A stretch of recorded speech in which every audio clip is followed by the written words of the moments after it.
How y'all doing? There actually used to be a mirror right here, but I took it down because it looked weird when I was setting up the camera. You could see the actual tripod, my bed, and pictures that are on my wall. So, it looked really weird, so I just took it down. It's fine. It's a giant mirror. There's hooks up there. You can't see them. So cool. Yes, I'm in a chair finally. You see this is a bookshelf, a little bit of it. So yeah. The bookshelf is still here entirely, just so you know. I did not record for the last 2 weeks, and I don't know if you can hear footsteps, but that's my sister being really loud when I told her to be quiet. But I have not recorded for the last 2 weeks because the first week I didn't is because it was spring break and I thought I was going somewhere for spring break, but we didn't. And so I just didn't record after that anyway because it was after the weekend and we were doing stuff that entire week still. Just didn't go anywhere. And then I didn't record for the last week before this because my school decided they were going to bring everybody back, or people who wanted to come back for the entire week except for Wednesday. And so I thought it would just be too much since I had to get everything ready to do that. I didn't record. So here we are on the weekend that I kind of want to play on my Xbox, but it's okay. I'm recording for whoever out there thinks this is helpful to find books to read, because I'm just bringing you books.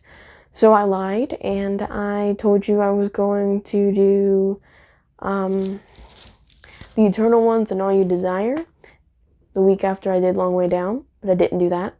And I'm not even doing those books today because I want to play on my Xbox. I'm sorry, but I do.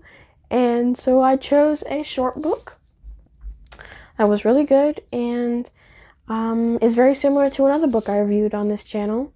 And I will talk about that after I read the review. I do have my notepad.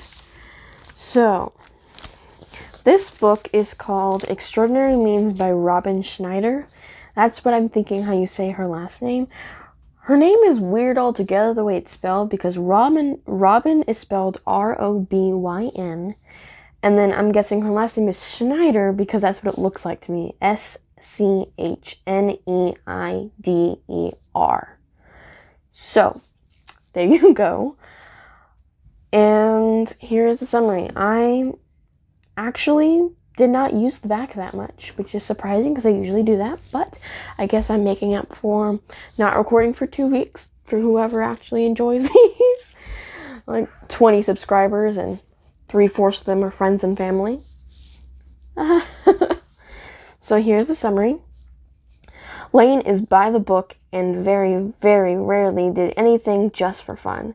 But everything changes when he's diagnosed with tuberculosis.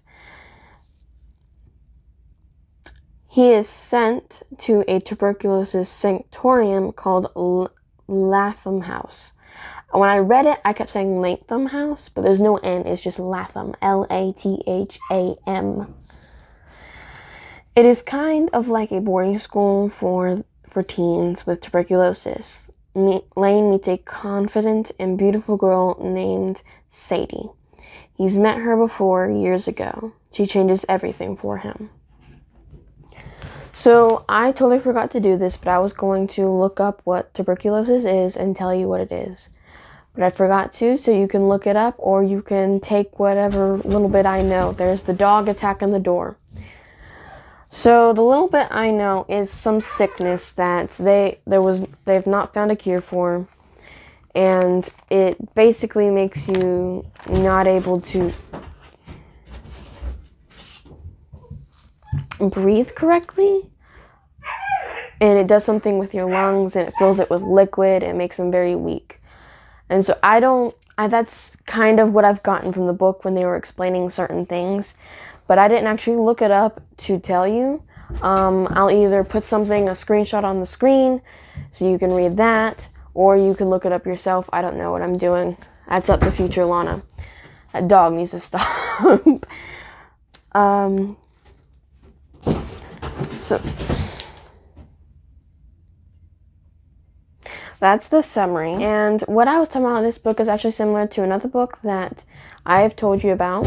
And I mean that because, remember The Fault in Our Stars about Gus and Hazel? Well, this book is very similar. And even a review on the back of this book says that Snyder's I can't speak. Subtlety, combined with themes about learning to live life fully, makes this an easy recommendation for those seeking titles similar in premise to John Green's The Fault in Our Stars. And it was just, I was like, I really agree with this after reading the book because of the story and what's in it and how everything goes. It is perfect for anybody who enjoyed reading The Fault in Our Stars or has an interest in that book if you have not read it yet. So my rating, 9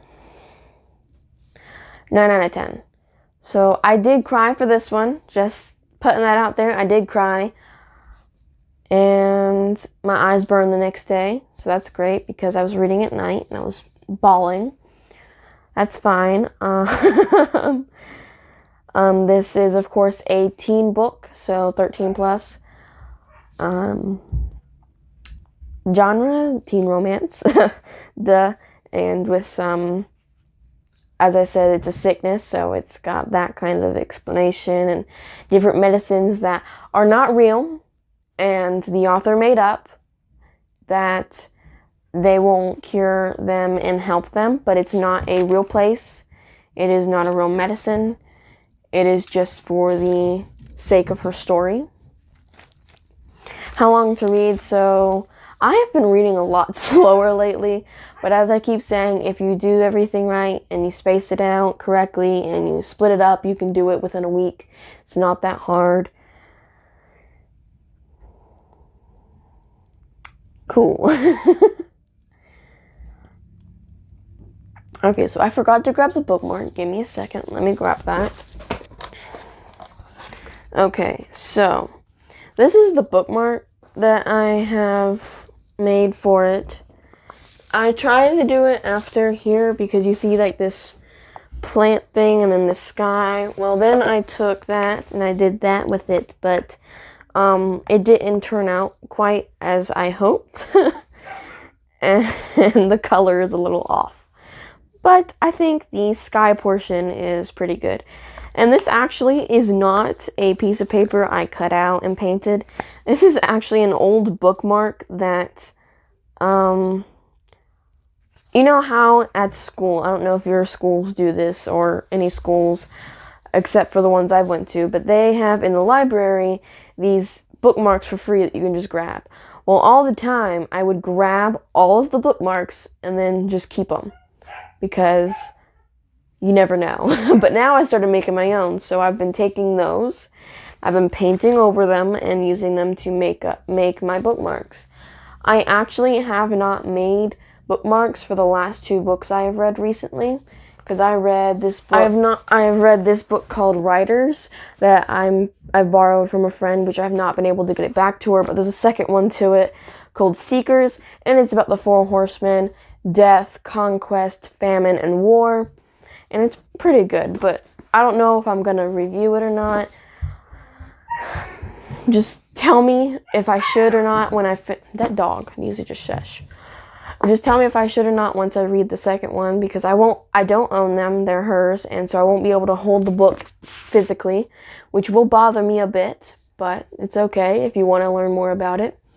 Just ask. So there's also another book that I'm reading. I haven't finished it yet. I just got halfway. It took this entire week to get halfway. But it's about an insomnia pandemic. And everyone in the world just all of a sudden stops sleeping. And I'm actually borrowing this from a friend. We agreed to trade books. I'm forcing him to read The Fault in Our Stars, and I'm reading this in return. And if you read The Fault in Our Stars, you understand why I did that. Anyways, yes, here we are with this. And when I'm finished with this, you can tell me in the comments whether or not you want me to do Riders and Seekers when I get the next one and read that and finish it.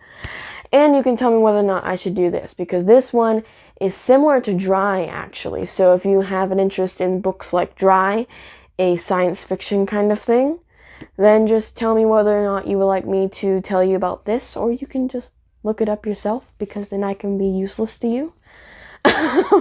Because I'm telling you about a book that you could clearly just look up, but whatever. I guess it's better to learn about the book from somebody who's already read it by telling you about it and giving you their point of view on how they enjoyed it and all that. I think that's just better, because it's really hard to figure out if it was a good book. Is there anything in there that I should be worried about? Like, one thing I just realized I forgot to mention, they do have a little bit talking about inappropriate stuff, adult things. There is a guy that is gay. Just putting that out there, so just be aware that this is clearly a teen book with a little bit more mature things in it than what is normally. Just saying. And actually, if you enjoy this book or you've heard of this one, this woman has also written a book that I am wanting to get. It is called The Beginning of Everything. And it is something similar to this type of storyline. I just haven't gotten it yet, and it's one of her most reviewed and most known books. So if you recognize the title or anything, good for you. You know how somehow I was reading Heroes of Olympus? Well, I finally got the rest of them. So once I finish Sleepover and I get Seekers from my friend and read that, then I will continue reading Heroes of Olympus, and I will finally review that for you. Because I have 2 more of Heroes of Olympus to read, and then I have to get... so I have those 2 more to read, which is going to take me a while because they're really big. So maybe about 4 weeks-ish. I don't know. It's taking me a while to read things because I got really tired since I'm actually going to school this week. So I would have been done with Sleepover, but school, and what's ironic is every time I was trying to read it at night, I was passing out, and it's a book about insomnia. But after all of this, I read some things and we'll have more stuff, and I finally got a trilogy I've been looking for a while, that after I finish Heroes of Olympus, I will be reading, because sounds awesome. But I will not mention it anymore because I want it to be a secret. And I guess, fly you high, Overlanders. Oh wait, actually, hey, how you doing again? Before, I did say fly you high, Overlanders, but it's not the end right now. My birthday was actually the 16th. So cool. I am recording this on the 18th, which is Sunday. So cool. I was tortured at my school because the assistant principal takes me home. So, because we know her, she goes to our church, yeah. She did the announcements, and I had every teacher screaming, "Happy birthday," to me all day. It's awesome. I mean, I'm getting ice cream today, so. Yeah, bye.